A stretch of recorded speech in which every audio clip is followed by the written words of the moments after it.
So you want to upgrade the RAM in your laptop. What a great idea. Upgrading your RAM allows you more multitasking performance, allowing you to have more programs open and up to 3.5 Chrome tabs open at once. Okay, that last part was a joke. Kind of. But in addition to multitasking, a lot of software titles today are utilizing all the RAM they can possibly gobble up.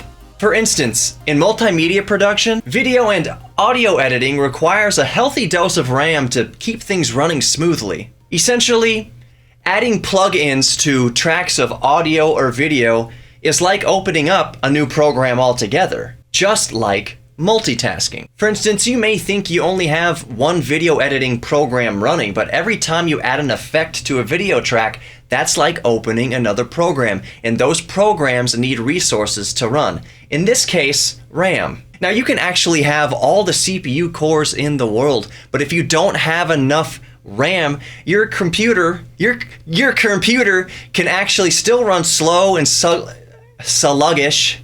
Why can't I talk today? And even crash. In other words, don't buy an 8-core, 16-thread CPU laptop and then, starve it with only 4 gigabytes of RAM. In fact, having a 4-thread dual-core laptop with 16 gigabytes of RAM will actually run much smoother and get more real work done. So, how much RAM do you need? How do you get it? And how do you install it? Well, while you consider hitting that subscribe button, let's get into it. You don't have to hit the bell icon. If you want to see my new content, I'll just earn your time the old-fashioned way. To answer the first question, in 2019, a basic consumption light productivity laptop should have at least 8 gigabytes of RAM. You can browse all the Facebook, watch all the YouTube, and still perform light productivity like word processing up to extremely basic video editing. If your laptop has a dedicated graphics card, 8 gigabytes is the low end to accommodate gaming these days. More and more games are recommending systems with at least 16 gigabytes, which brings me to my next point on how much RAM you should get. Now, while 8 gigabytes is good for a basic content consumption system, 16 gigabytes is best for a good all-arounder in 2019. With 16 gigabytes, you can game to your heart's content and get into more serious content creation. If the content you create is video, I'd stick to 1080p. Now, you can absolutely try to edit 4K content, but you're mostly going to have a bad, choppy time. 4K editing rigs still require beefcake hardware, and not the least of which is more RAM. What a perfect segue into the next RAM tier. 32 gigabytes and beyond is considered workstation class. 32 gigabytes starts to accommodate serious workloads like heavy 4K video editing, CPU and graphics card permitting. In other words, with 32 gigabytes, you'll be hard-pressed to see the system RAM as a bottleneck to your workflow. Now, in this video in particular, I'll be installing 64 gigabytes of RAM into my laptop, the maximum officially supported by my model, which is an old quote-unquote MSI GS43 VR, and the maximum currently available with only 2 sticks of laptop RAM. That's right, baby, 32 gigabytes per stick. Now, I'll give some of my audience just a moment here to soak up the goosebumps and maybe adjust uncomfortable crotches accordingly. Ew.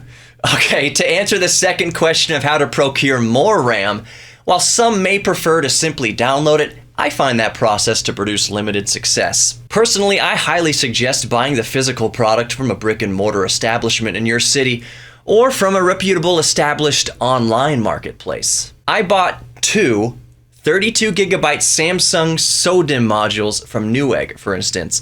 Look at them. They're beautiful. Majestic as the Grand Canyon and twice as sexy. Pause the video if you need a moment. You good? You still need a second, or can we move into installation? Okay, well, we're moving on. Catch up when you can. Now, installing RAM in a laptop isn't scary at all. If you can put batteries in a flashlight, you can install RAM.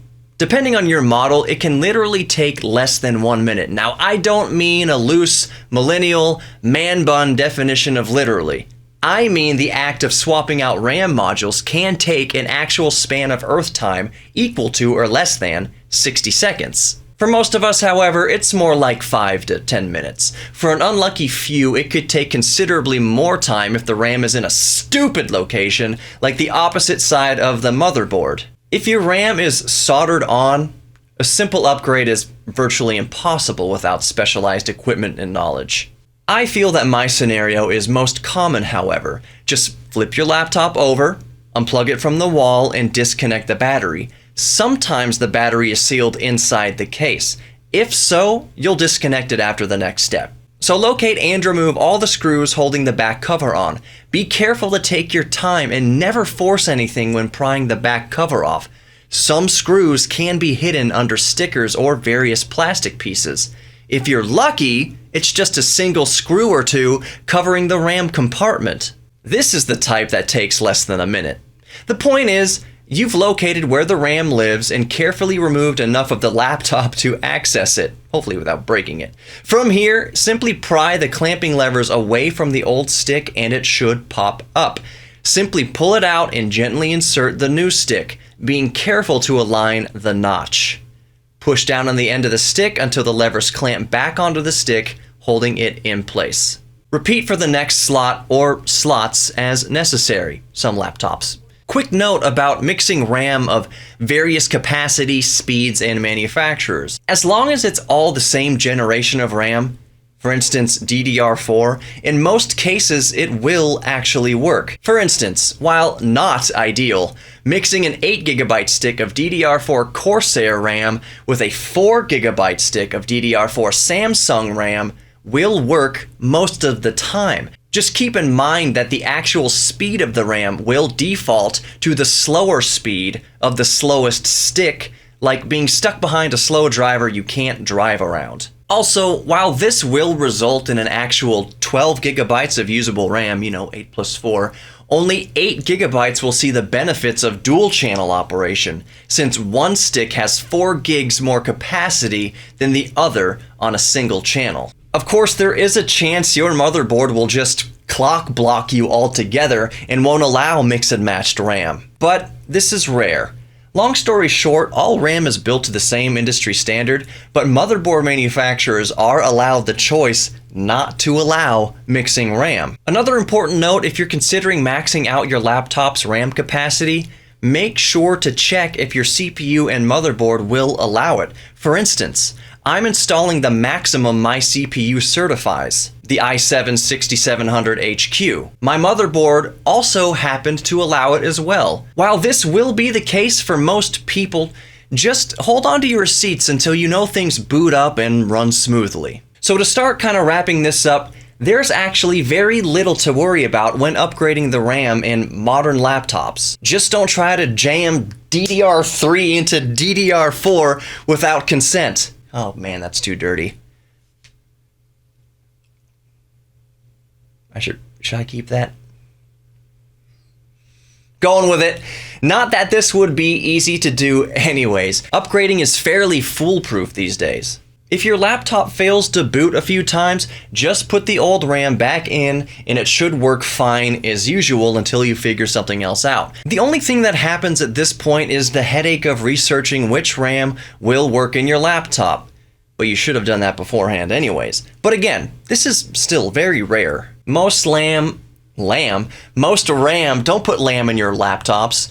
Most RAM will work in most laptops, but I'd be lying if I said that you can't occasionally be just unlucky. I know there's no shortage of PC build guides that shows you how to install RAMs in both desktops and laptops. But honestly, I made this video because for the life of me, I couldn't find any videos on installing 32 gigabyte RAM modules into a dual slot laptop. So I just thought it would be fun to show off these sexy Samsung modules containing 32 freaking gigabytes per stick. Because it doesn't seem like that long ago that I remember scoffing at my best friend when he told me to come over after school because he just installed 4 megabytes in his Packard Bell.